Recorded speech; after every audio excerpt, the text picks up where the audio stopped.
नर रूप हरे महामोह तम कुंज जासु वचन रवि कर निकर मंगल मूरति सतगुरु मिलवै सर्वधाम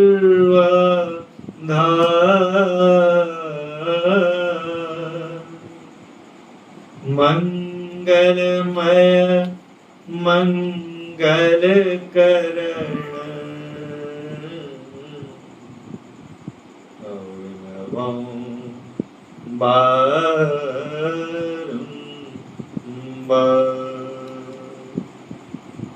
धन्य धन्य सतगुरु सुखद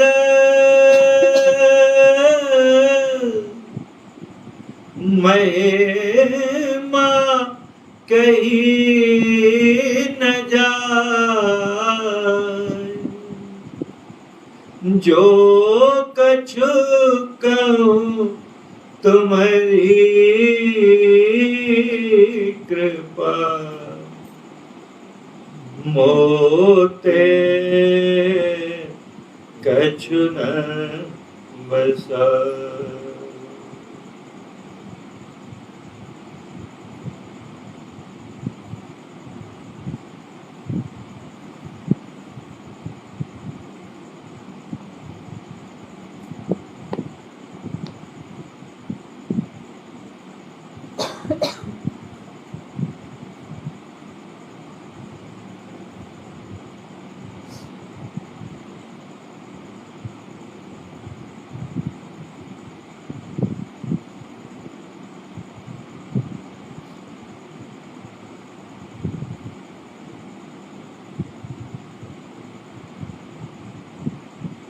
बोलिए प्रेम से श्री सद्गुरु महाराज की जय।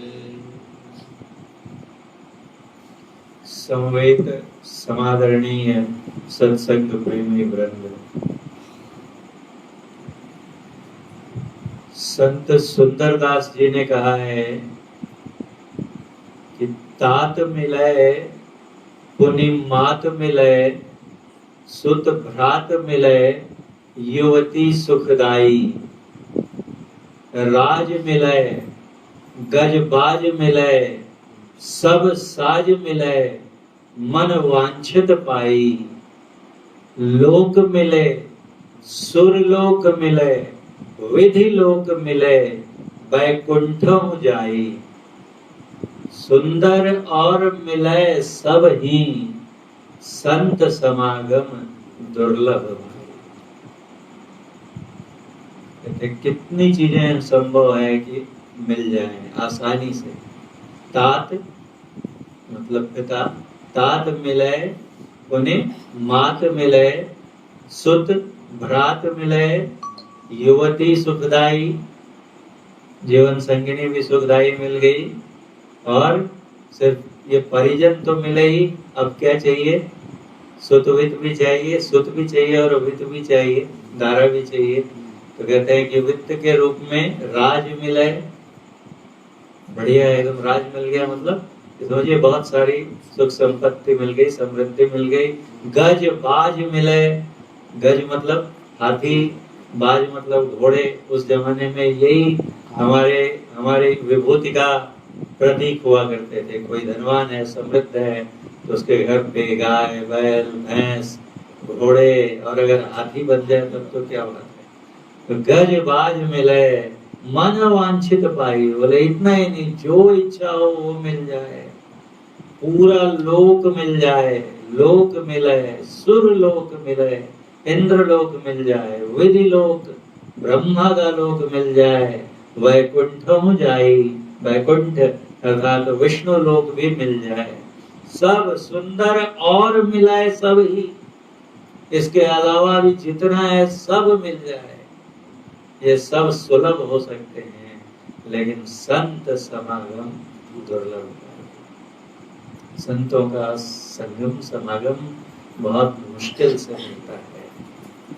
इस सत्संग में जो हम लोग एकत्रित होते हैं तो यहाँ पर सूक्ष्म रूप से संत विराजमान होते हैं और उन संतों की वाणियों के आधार पर ही चर्चाएं की जाती हैं।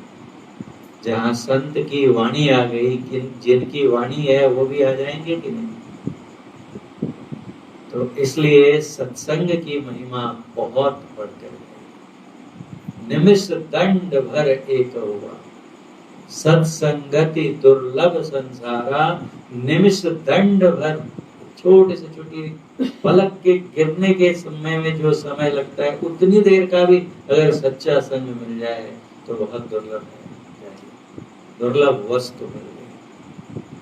क्योंकि वहां पर सत्संग में जाकर जो सुनने को मिलता है, जो अमृत ज्ञान, जिसके बारे में आज हमने गीता में सुना, भगवान श्री कृष्ण क्या कहते हैं कि सुनने वाला भी मृत्यु को पार कर जाता है। आज जिसने सुन लिया इसको, उसके अंदर में जो बीज पड़ गया संस्कार का, वो आज नहीं तो कल, कल नहीं तो परसों, परसों नहीं तो अगले दिन, कभी न कभी खींच कर उसको इस राह पर लाएगा और वहां तक पहुंचा कर छोड़ेगा जो हम में से प्रत्येक की मंजिल। और हम सब तो कई बार सत्संग कर चुके हैं, तो फिर हमारी सदगति तो और आसान होनी चाहिए ना। लेकिन यथार्थ स्थिति क्या है उससे हम सब अवगत हैं, हमारा हृदय जानता है। क्यों नहीं होता है इस पर भी हम लोग विचार कर चुके हैं। किसी भी कार्य में उसकी सफलता, भगवान श्री कृष्ण ने उसके 5 कारक गिनाए हैं, 5 फैक्टर्स। कोई भी साधन हम कर रहे हैं, किसी प्रकार का सांसारिक कार्य भी, तो उसमें सिद्धि मिले, सफलता मिले, ये 5 बातों पर निर्भर करती है। उसमें पहला कहा कर्ता। अगर करने वाला ही नहीं मिलेगा रहेगा तो सिद्धि कहाँ से आएगी? पहला कर्ता, दूसरा साधन।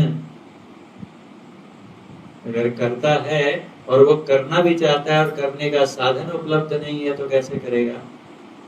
तो साधन, कर्ता भी है, साधन भी है, और क्षेत्र मतलब जगह भी चाहिए, उचित माहौल भी चाहिए। जैसे एक बैट्समैन है तो कर्ता हो गया, उसका साधन क्या हो गया? बैट, और खेलने के लिए मैदान भी चाहिए, क्षेत्र, और इसके बाद ये तीनों हो गए।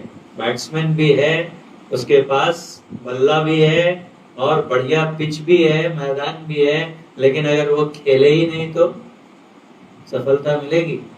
तो इसलिए चौथा कहा क्रिया। कर्ता, साधन, क्षेत्र, क्रिया, और ये चारों हैं। अगर वो खेल भी रहा है, सच में वो युक्त हो गया कर्म के साथ, इसके बाद भी एक 5वां फैक्टर जो रहता है वो हमारे हाथ में नहीं रहता है, उसे कहते हैं दैवी।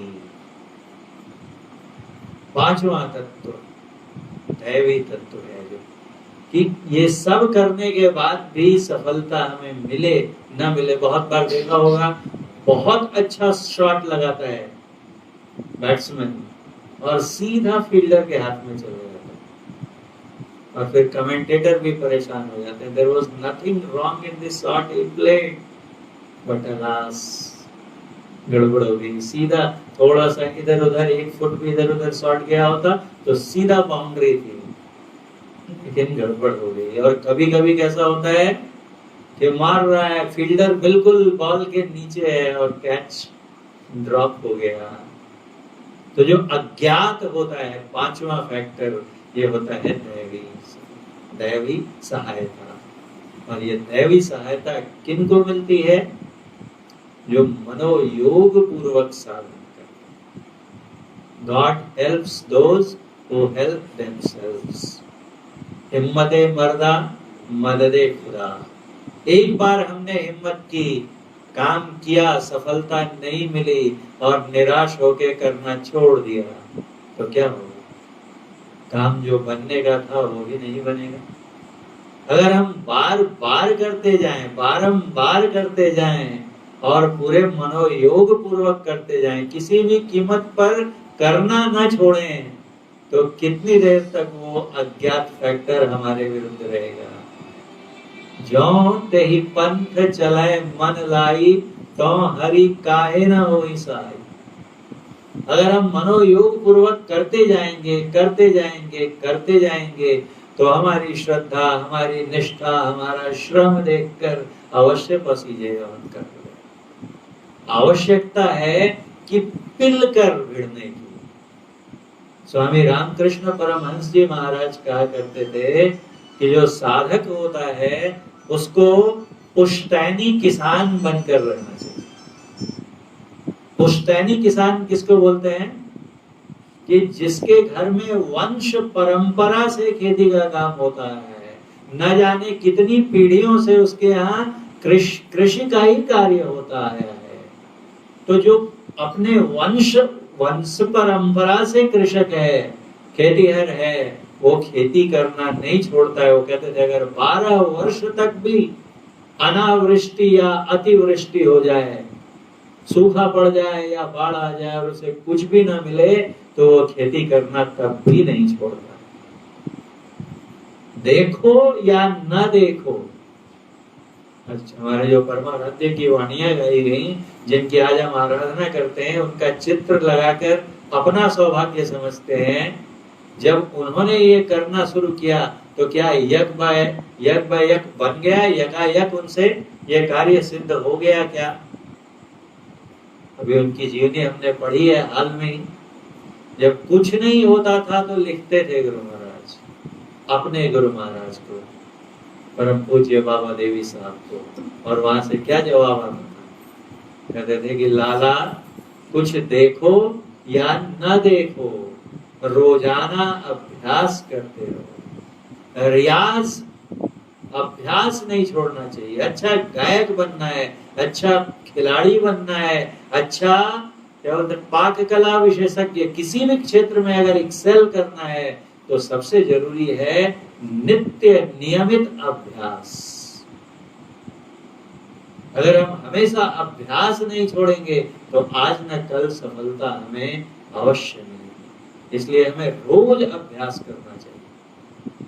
अर्जुन ने जब भगवान श्री कृष्ण से पूछा कि मैं कोशिश करता हूं लेकिन होता नहीं है, ये मन जो है इतना चंचल है, कहते हैं चंचलम ही मनः कृष्ण, चंचलम ही मनः कृष्ण, प्रमाथि बलवत् दृढ़म। मथ डालता है, इतना बलवान है ये मन। तरह तरह के विचारों का मंथन इसके अंदर चलता रहता है। मैं चाहता हूं इसे लक्ष्य पर लगाना, लेकिन लगता नहीं है। कितना मुश्किल है। तो तस्याहं निग्रहं मन्ये वायोरिव सुदुष्करम्। जिस प्रकार वायु को नियंत्रित करना, श्वास का नियंत्रण करना अत्यंत मुश्किल काम है, वैसा ही या उससे भी दुष्कर मुझे मन पर नियंत्रण करना लगता है। तब भगवान श्री कृष्ण क्या कहते हैं? असंशयम महाबाहो मनम चलम दुर्निग्रहम। इसमें कोई संशय नहीं है, कोई शंका की बात नहीं है अर्जुन, कि ये मन जो है ये बहुत ही चंचल है, मुश्किल से काबू में आने योग्य है। लेकिन मुश्किल से काबू में आने योग्य तो हाथी घोड़े बाघ भी होते हैं। लेकिन जो सर्कस दिखाए जाते थे उसमें कैसे कैसे करतब करवाते थे।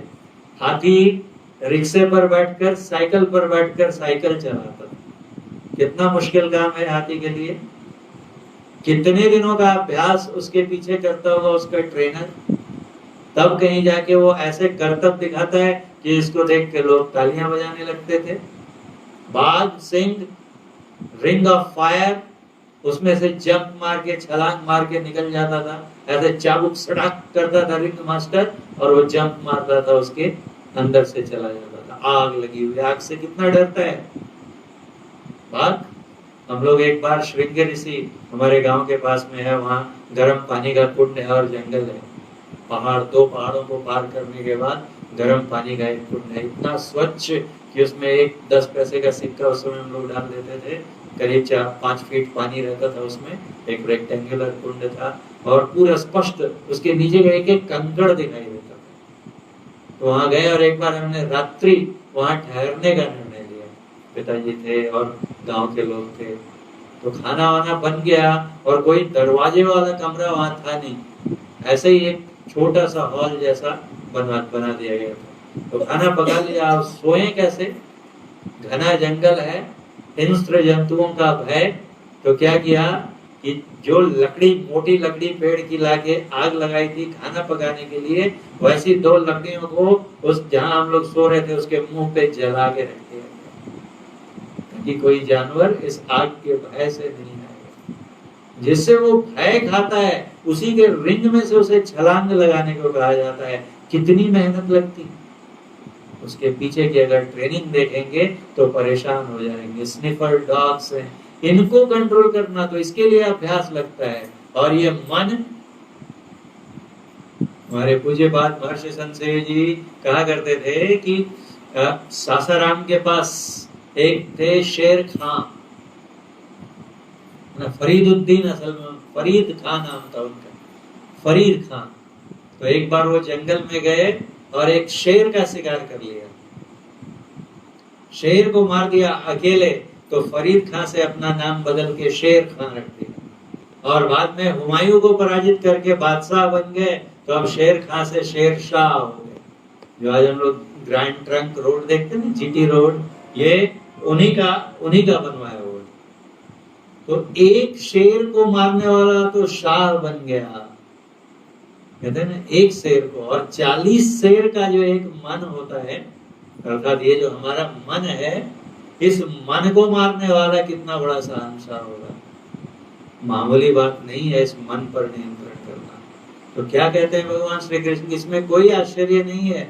असंदिग्ध रूप से बहुत खतरनाक है, मन आसानी से काबू में आता नहीं है, लेकिन क्या करो, छोड़ दो। तो कहते हैं नहीं, अभ्यासेन तु कौन्तेय वैराग्येन च गृह्यते। मुझे पूज्य बात गुरुदेव ने उनको, जब मैंने पत्र लिखा था संशय बाबा को कि कुछ मन लगता नहीं है, कितना भी करता हूँ कुछ नहीं होता है, तो उन्होंने पत्र में यही लिखकर, एक गुरु महाराज के जीवन से वाकया लिख कर दिया था कि परमाराध्य को, सदगुरुदेव को साधनारंभ काल में जब ध्यान अभ्यास में सफलता मिलती न दिखाई पड़ी, तो उन्होंने बाबा देवी साहब को पत्र लिखा था और बाबा देवी साहब ने उन्हें लिखा था कि लाला, चाहे कुछ देखो या न देखो, रोजाना अभ्यास करो।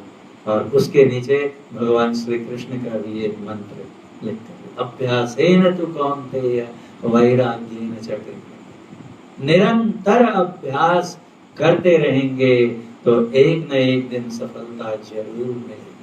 हम लोग स्टेडियम में टहलने जाते हैं तो वहां देखिए कितने युवक युवतियां, कोई शॉटपट फेंक रहा है, फेंके जा रहा है। रोज जाते हैं हम लोग और रोज उनको वही काम करते देखते हैं। कोई लॉन्ग जंप कर रहे हैं तो लॉन्ग जंप ही कर रहे हैं, दौड़ दौड़ के पसीने पसीने होकर दौड़ते रहते हैं। और तब कहीं ऐसा अथक श्रम करने के बाद किसी प्रतियोगिता में भाग लेते हैं और फिर कोई पदक जीत कर आते हैं। तो अभ्यास तो चाहिए, क्योंकि मामूली थोड़ी है। इस घट के अंदर में अभी जो हमने पद्य पढ़ा, क्या कहते हैं गुरु महाराज कि घट पट तिहु के पर में, इस शरीर के अंदर 3 पट हैं, 3 पर्दे हैं। कौन कौन से? तो घट, तम, प्रकाश व शब्द पट त्रय जीव पर हैं चार है। इस जीव पर, आत्मा पर 3 पर्दे लगे हुए हैं, अंधकार का पर्दा, प्रकाश का पर्दा और शब्द का पर्दा। घटतम प्रकाश व शब्द पट त्रय जीव पर हैं छार है। और उसके लिए क्या करें, छोड़ दें? तो कहते हैं नहीं, अभ्यास करो, कर दृष्टि अरु ध्वनि योग साधन ये हटाना चाहिए। तो कहते हैं कि घट पट तिहु के पार में पूछा कि अरे हैं पर्दे पड़े हुए हैं, क्यों हटाऊं मैं? रहने देते हैं पर्दों को, घट नहीं हटाया तो क्या होगा? तो कहते हैं साई बसय ही अंतरे, जो स्वामी है, परमात्मा है, वो हमारे अंदर में ही, शरीर के अंदर में 3 पर्दों के पीछे छिपे हुए हैं। उनको देखना है तो इन पर्दों को हटाना होगा। पुनः प्रश्न किया जाए कि क्यों देखूं उनको, क्या होगा नहीं देखेंगे? तो कहा कि संसार तो देखकर देख लिया, संसार में सब कुछ देखकर देख लिया ना, उससे कितना सुख मिलता है, कितनी देर का सुख मिलता है। सारे रिश्ते नाते, द्रव्य पदार्थ, पद प्रतिष्ठा, ये सब किसी के आज तक हमेशा के लिए टिके हैं? बड़े से बड़े जो हो गए या छोटे से छोटे, किन्हीं के जीवन में ऐसा हुआ आज तक?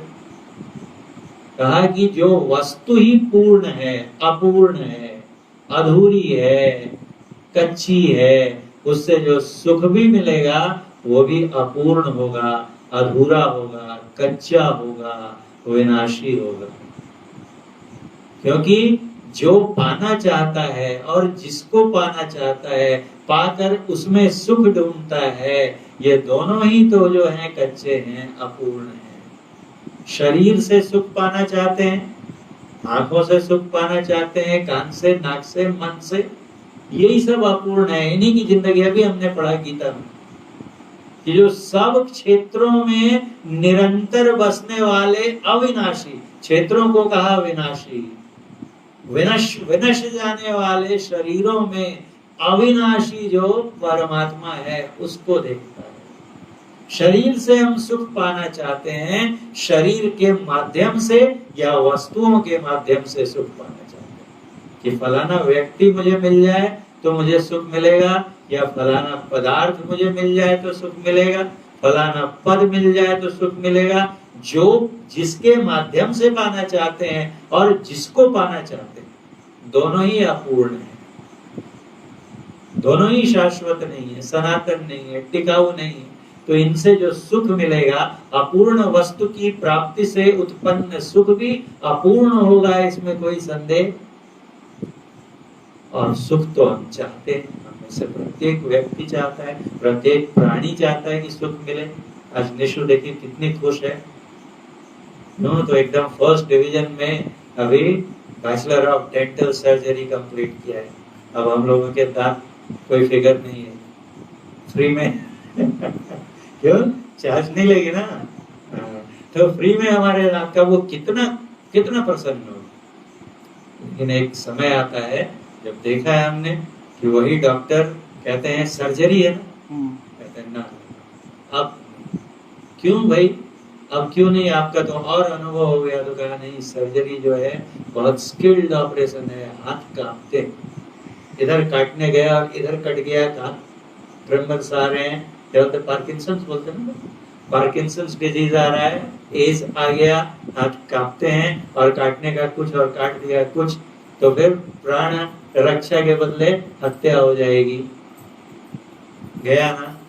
या फिर एक आधा केस खराब हो गया और पेशेंट घुस गए। आजकल तो देखिए कितने हिंसक होते जा रहे हैं लोग, कुछ नहीं देखते, समझते बूझते, डॉक्टर की गलती है नहीं है, कितनी हिंसा हो रही है। फिर डॉक्टर हड़ताल पे जाते हैं, फिर कुछ दिनों के लिए गार्ड रख दिए जाते हैं, फिर से कुछ दिनों के बाद वही रिपीट। किसी भी चीज में देखिए, इसलिए कहा कि जो सुख पाना चाहता है और जिससे सुख पाना चाहता है, ये दोनों अपूर्ण हैं, लेकिन सुख की अभिलाषा तो है। तो कहा कि पक्का सुख ढूंढते हो ना, पक्का सुख तो वही मिलेगा जो खुद पक्का हो, जो शाश्वत है, अनश्वर है, उसी से अनश्वर सुख मिल सकता है, शाश्वत सुख मिल सकता है, सदा को रहने वाली शांति मिल सकती है। ऐसा कौन? तो कहा ऐसा एकमेव तत्व है परमात्मा। उस परमात्मा को पाना होगा। क्यों? अगर हम शांति चाहते हैं, अगर हम सुख चाहते हैं, तो उसको पाने के लिए कुछ करना होगा। क्या करना होगा? तो बोला कुछ नहीं करना है, सिर्फ उसको देख लेना। कितना आसान टारगेट है ना, कि चाहिए सुख, कैसे मिलेगा? तो बोले कुछ मत करो, खाली उसको देख लो। टास्क जो दिया गया बहुत आसान दिखता है, लेकिन कहत सुगम करनी अपार। कहा फिर नहीं नहीं निपटेगा क्या? तो कहा नहीं, जाने सो जही बनी आई। जिनका बन गया वही जानता है, और जो जानता है वही मानता है। असल में हम लोग तो इमेजिन करने वाला मानते हैं, एक्नॉलेज नहीं करते हैं। कहे कबीर सुनो भाई साधो, जिन जाना तिन माना है। असल में विश्वास करके वही मानते हैं जिन्होंने उसको अनुभव में जान लिया। वो जानते हैं, कैसे जानते हैं बोले? तो कहा कि मुश्किल तो है, लेकिन जो जेहि कला कुशलता का सो सुलभ सदा सुख का। करत करत अभ्यास के, जो जिसमें कला में कुशल हो जाता है उसको बिल्कुल सरल मालूम पड़ने लगता है, सरल एकदम आसान।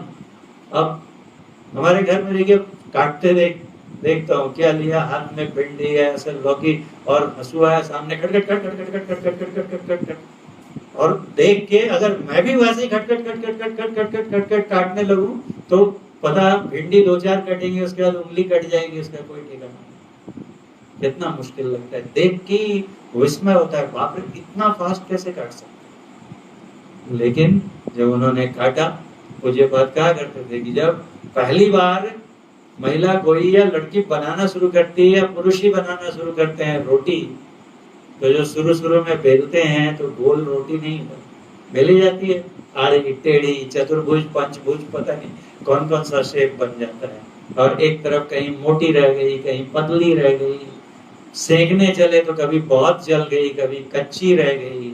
और वही अभ्यास करते करते कहते थे कि पहले मोटी मोटी रोटी बनती है, बाद में भारी, बोले भारी से फुल्का हो जाता है, हल्का हो जाता है, फुलके बनाने लगते, कितना पतला, और वो भी फूलता है, बॉल के जैसा फूल जाता है, और सब तरफ एक साथ। तो आज जो हमें खाने को मिलती है उन्होंने उसके पीछे अभ्यास किया। मैं बनाने गया कभी एक आध बार मौका मिला तो उसको तवे पर कैसे सेकूं तो हाथ में उंगलियों में आटा लगा लेता तो रोटी छुई नहीं जाती थी, लगता था जल जाएगा।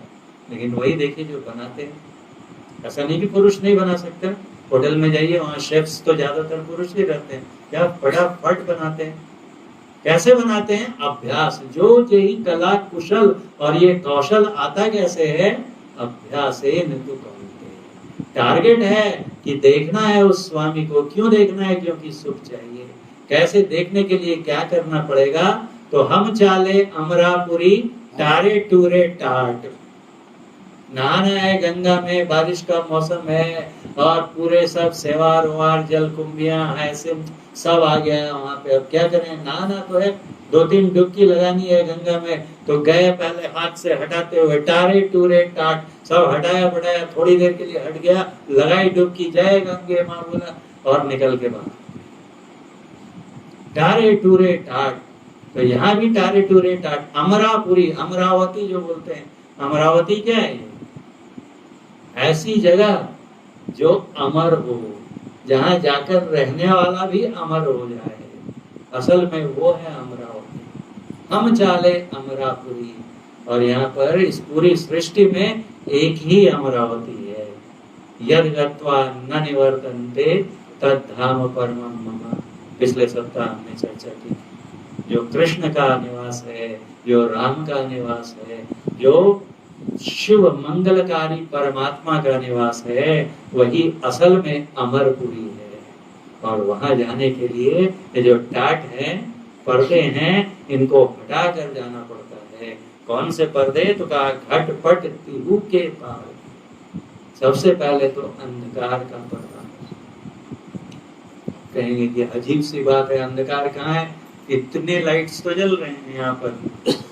तो कहा कि प्रकाश में कौन है? विचारिए, प्रकाश में मेरा शरीर है, आपका शरीर है।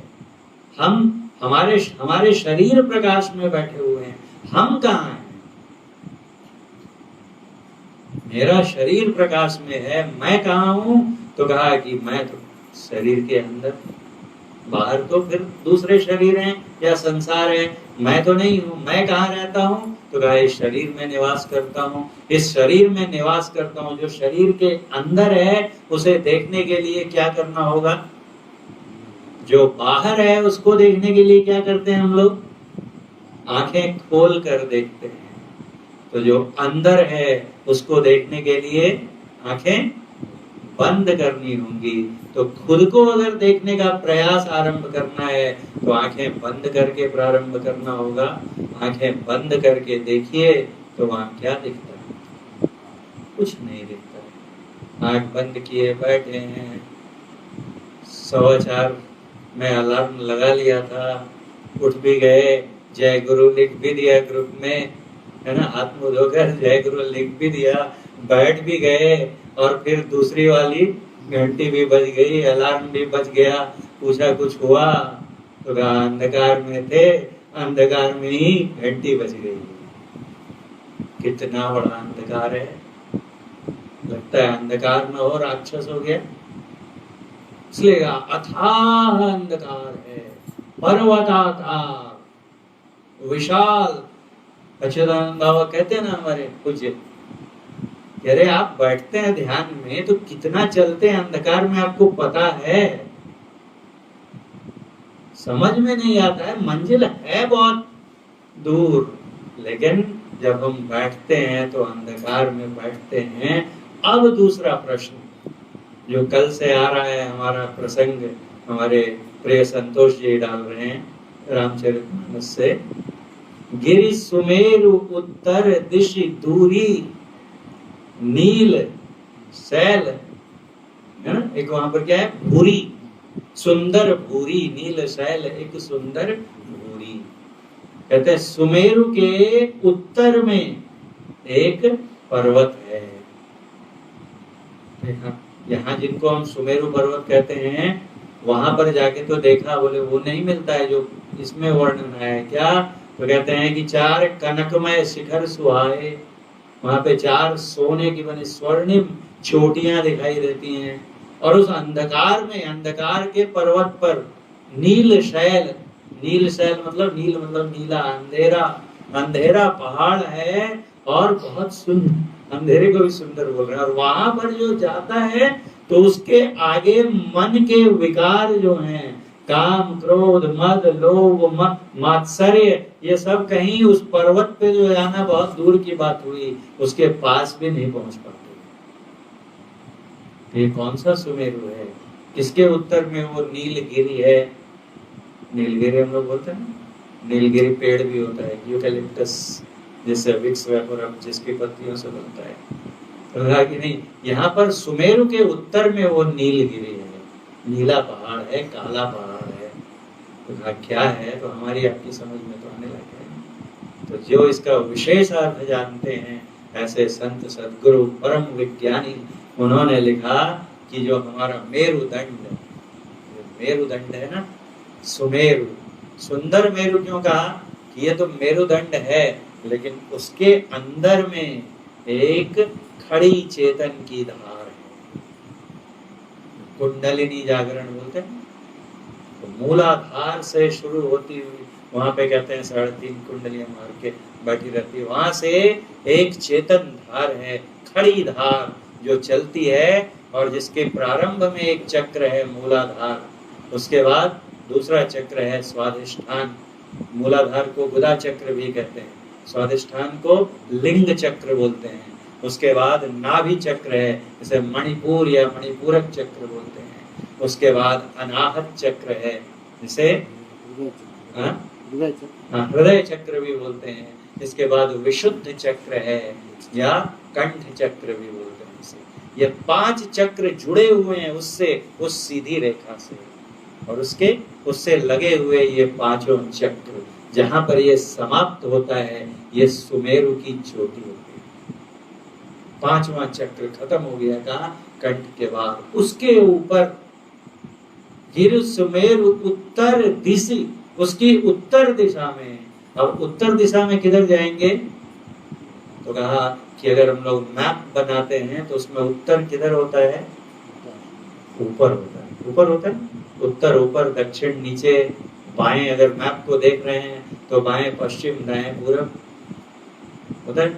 तो वैसे ही उत्तर मतलब संकेत है यहाँ संतों का कि सुमेरु जो है हमारी खड़ी धारा है, उसके ऊपर यानी उत्तर मतलब ऊपर में काला पहाड़ है।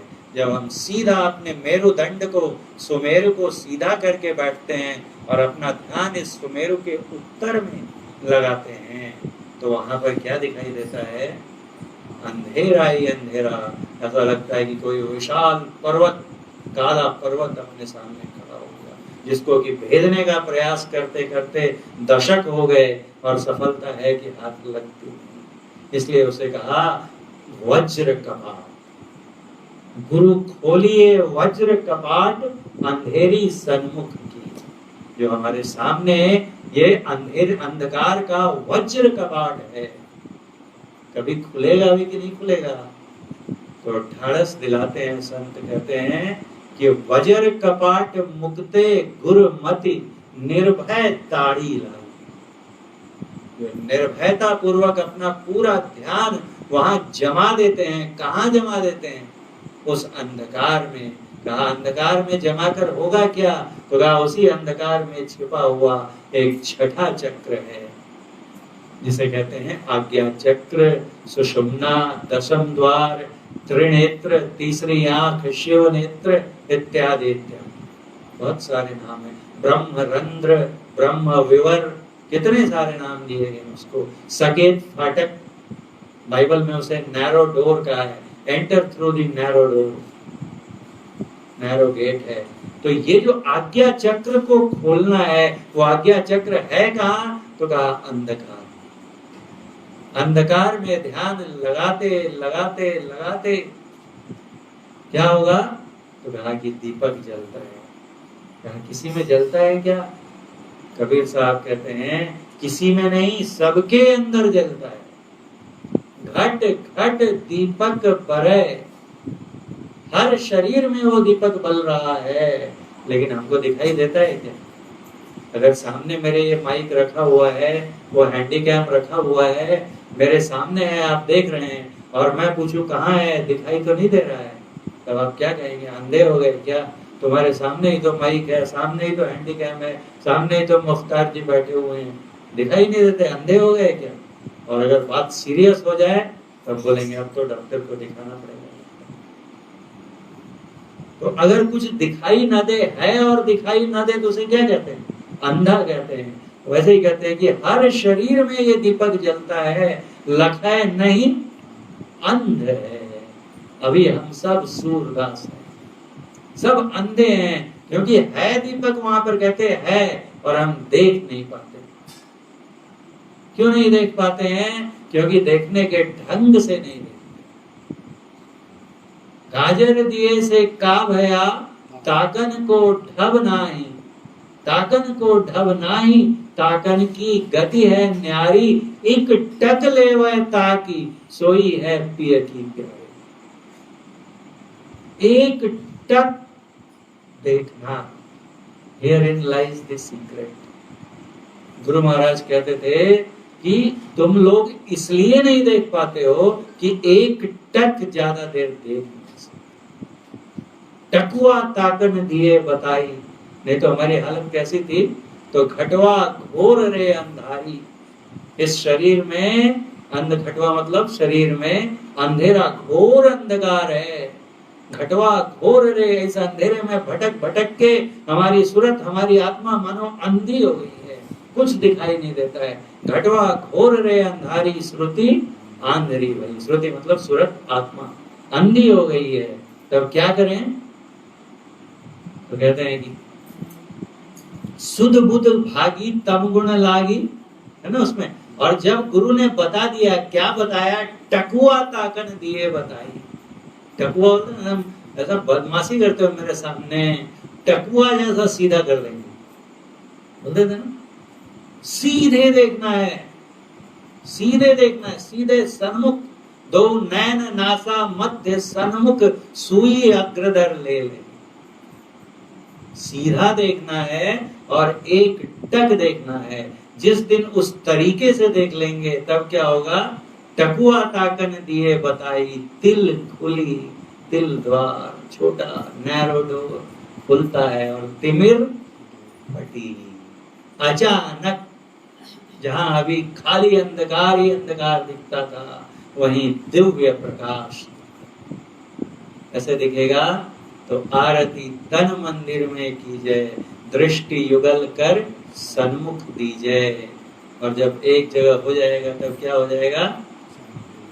चमके बिंदु सूक्ष्म अति उज्जवल, अत्यंत सूक्ष्म अत्यंत चमकदार। वो क्या है? वो जो दिखा बिंदु, तो कहा ब्रह्म ज्योति अनुपम लग लीजिए। अनुपम, उसके समान दूसरी कोई ज्योति प्रकाश बाहर में है ही नहीं, उसको हम लोग देख लेंगे। उसी को गुरु नानक देव जी कहते हैं तारा, कि मैं फांद कर जंप करके तारे पर चढ़ गया। तारा चढ़िया लम्मा, क्यों नदर निहालिया राम। अंतर ज्योत भई गुर साकी, चीने राम करम्मा।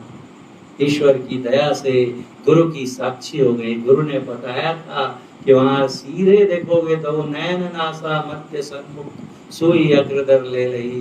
तो वहां पर क्या होगा? वहां पर प्रकाश है। तो हमको क्या करना है? गुरु महाराज कहते थे कि हम लोग इसलिए नहीं देख पाते क्योंकि हम सीधा एक टक नहीं देख सकते। अगर एक टक देख लें हम लोग और बिल्कुल लक्ष्य पर देख लें, तो तुरंत आप ही वह बिंदु जल गए।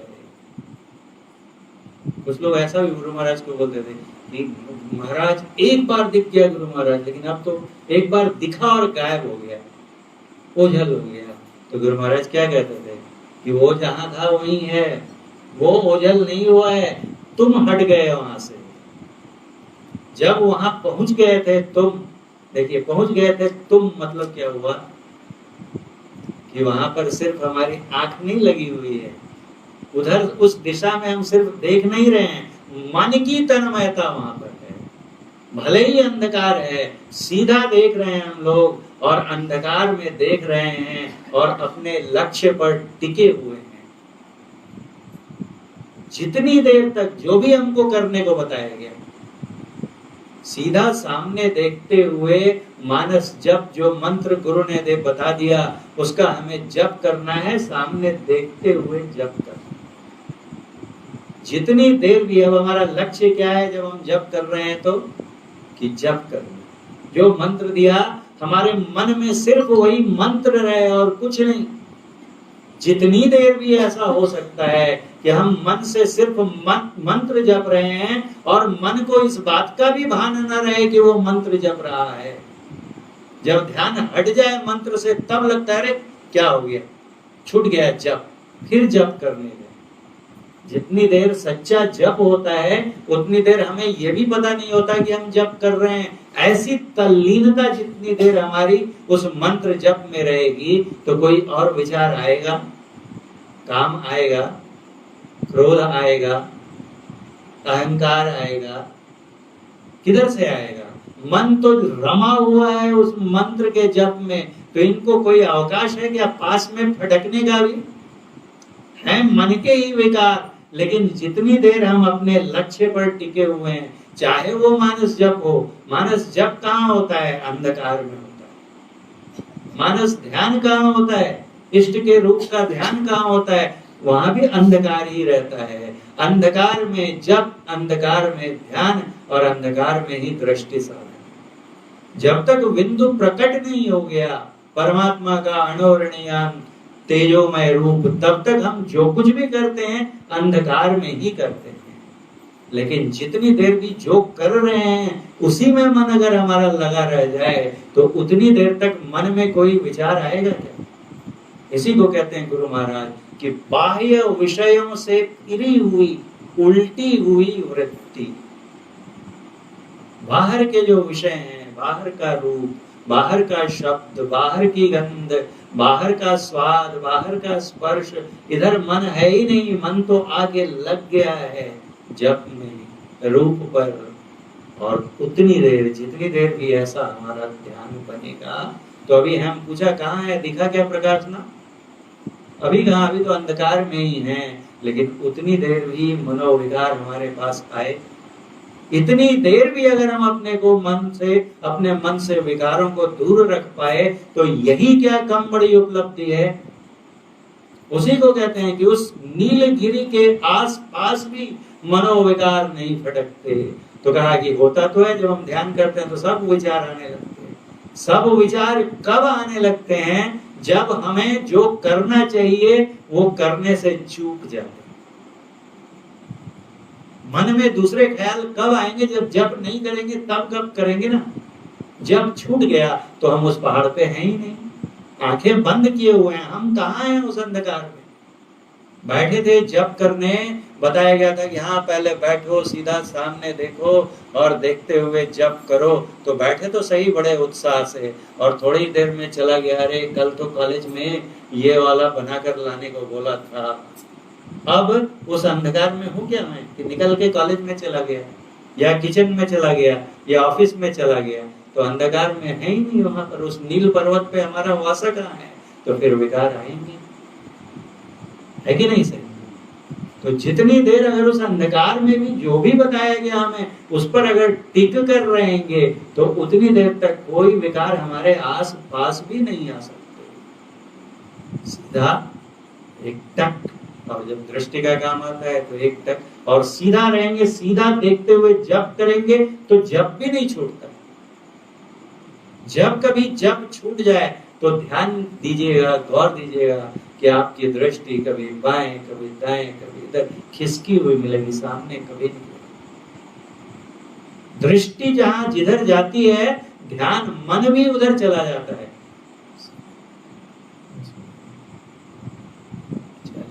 कभी इस उदाहरण पर बाद में आएंगे। मैं कभी कॉलेज में स्टूडेंट है, पागल जैसा कुछ एक्सपेरिमेंट्स करता रहता था। ये सीधा देखने का संबंध किससे है? आज समय बहुत हो चुका है, हम लोग यही बस करेंगे। तो कहने का सार क्या है कि इन तीन पर्दों को अगर हमें टारे टूरे टाट इनको हटाते हुए जाना है तो सबसे बड़ा तो पहले अंधकार का पर्दा है, आगे वाले इससे कम नहीं। तो पहले हमें उस अंधकार में उस नीलगिरी पर अपने को रखना है। अपने को नीलगिरी पर रखना है मतलब कि जो भी क्रिया बतलाई गई है उसमें मन की तल्लीनता चाहिए, मन की संयुक्तता चाहिए। उसमें मन अगर उसमें जुड़ा रहेगा तो हम कभी वहां से भटकेंगे नहीं। बोलिए प्रेम से श्री सद्गुरु महाराज की जय।